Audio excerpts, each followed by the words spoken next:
नमस्कार, अब दुनिया के फटाफट बुलेटिन में आप सभी का स्वागत है और नजर डालेंगे आज के खास खबरों पर।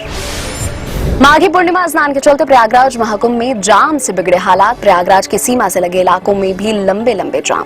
स्थानीय लोग अपने घरों में कैद। यूपी के एडीजी लॉ एंड ऑर्डर पहुंचे प्रयागराज। रेल मंत्री अश्विनी वैष्णव ने स्टेशनों के बंद होने संबंधी खबरों को किया खारिज। महाकुंभ में बढ़ती श्रद्धालुओं की संख्या का अयोध्या और काशी पर भी असर। महाकुंभ में स्नान के बाद बड़ी संख्या में श्रद्धालु वाराणसी और अयोध्या में दर्शन करने के लिए कूच कर रहे हैं। दोनों नगरों की भी यातायात व्यवस्था चरमराई। भाजपा सूत्रों के हवाले से खबर, कोई महिला हो सकती है दिल्ली की मुख्यमंत्री, डिप्टी सीएम भी बना सकती है पार्टी। इस दलितों और महिलाओं पर पार्टी का ज्यादा जोर रहेगा। अमेरिका यात्रा पर रवाना होने से पहले प्रधानमंत्री नरेंद्र मोदी ने कहा अमेरिका की उनकी यात्रा राष्ट्रपति डोनाल्ड ट्रंप के पहले कार्यकाल में दोनों देशों के बीच सहयोग में मिली सफलताओं को आगे बढ़ाने का एक अवसर होगा। कांग्रेस संसदीय दल के नेता सोनिया गांधी की सरकार से मांग, जल्द से जल्द जनगणना कराई जाए ताकि सभी पात्र व्यक्तियों को खाद्य सुरक्षा कानून का लाभ मिल सके। सोनिया का दावा, 14 करोड़ पात्र भारतीयों को खाद्य सुरक्षा कानून के तहत मिलने वाले लाभों से वंचित किया जा रहा है। महाराष्ट्र के उप मुख्यमंत्री एकनाथ शिंदे को राज्य आपदा प्रबंधन प्राधिकरण में शामिल नहीं किए जाने से राजनीतिक हलकों में हलचल। सत्तारूढ़ गठबंधन महायुति में दरार की अटकलें हुई तेज। इसके अध्यक्ष सीएम देवेंद्र फडणवीस हैं। डिप्टी सीएम अजीत पवार भी इस प्राधिकरण में शामिल हैं। अहमदाबाद में सोमवार सुबह उतरे एक अंतर्राष्ट्रीय विमान में बम होने की धमकी। अधिकारियों ने विमान की तलाशी ली, हालांकि कुछ भी संदिग्ध नहीं मिला। जिद्दाह से यात्रियों को लेकर एक विमान सुबह अहमदाबाद हवाई अड्डे पर उतरा था। राष्ट्रपति द्रौपदी मुर्मू ने यूपी के प्रयागराज में आयोजित महाकुंभ 2025 के त्रिवेणी संगम में सोमवार को डुबकी लगाई। अधिकारियों के अनुसार नाव में संगम घाट जाते समय मुख्यमंत्री योगी आदित्यनाथ ने राष्ट्रपति द्रौपदी मुर्मू को गंगा और यमुना नदी तथा उसके प्रवाह के बारे में जानकारी दी। दिल्ली विधानसभा चुनाव में भाजपा की जीत की पृष्ठभूमि में पार्टी सदस्यों ने सोमवार को संसद के दोनों सदनों में मोदी मोदी के नारे लगाए। लोकसभा की कार्यवाही आरंभ होते ही भाजपा के कई सदस्य अपने स्थान पर खड़े हो गए और नारेबाजी करने लगे।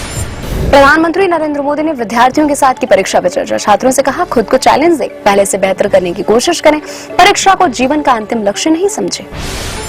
पश्चिम बंगाल के राज्यपाल सीवी आनंद बोस ने पिछले एक साल में राज्य सरकार की उपलब्धियों का बखान करते हुए मुख्यमंत्री ममता बनर्जी को एक दूरदर्शी, उद्यमशील और गतिशील नेता बताया। बजट सत्र से पहले दिन अपने पारंपरिक अभिभाषण में बोस ने हाल ही में संपन्न बंगाल ग्लोबल बिजनेस समिट का उल्लेख करते हुए इसे काफी सफल बताया। कांग्रेस नेता राशिद अल्वी ने कहा, दिल्ली में कांग्रेस की वजह से जीत गई भाजपा। कहा, यदि कांग्रेस और आम आदमी पार्टी ने गठबंधन में यह चुनाव लड़ा होता तो नतीजा ऐसा नहीं होता।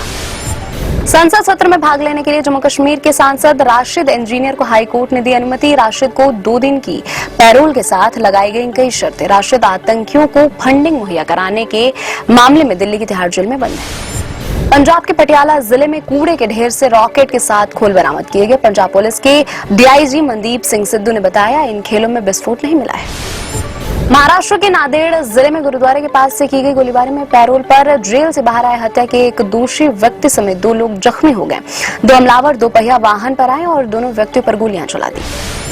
वित्त मंत्री निर्मला सीतारमण ने कहा, यदि कोई उधारकर्ता स्वर्ण ऋण का भुगतान करने में विफल रहता है तो बैंकों और गैर बैंकिंग वित्तीय कंपनियों द्वारा सोने की नीलामी के लिए निर्धारित प्रक्रियाओं का उल्लंघन करने को लेकर कार्रवाई की जाएगी।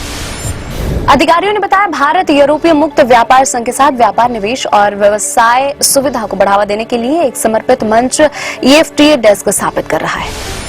शेयर बाजार में लगातार चौथे दिन गिरावट। सेंसेक्स 548 अंक की गिरावट के साथ सप्ताह के निचले स्तर 77,312 अंक पर हुआ बंद। निफ्टी भी 178 अंक टूटकर 23,382 अंक पर हुआ बंद। शो इंडियाज गॉट लिटेंट में पेरेंट्स को लेकर आपत्तिजनक कमेंट करने पर मुश्किलों में फंसे रणवीर इलाहाबादिया। यूट्यूबर के खिलाफ दर्ज हुई शिकायत।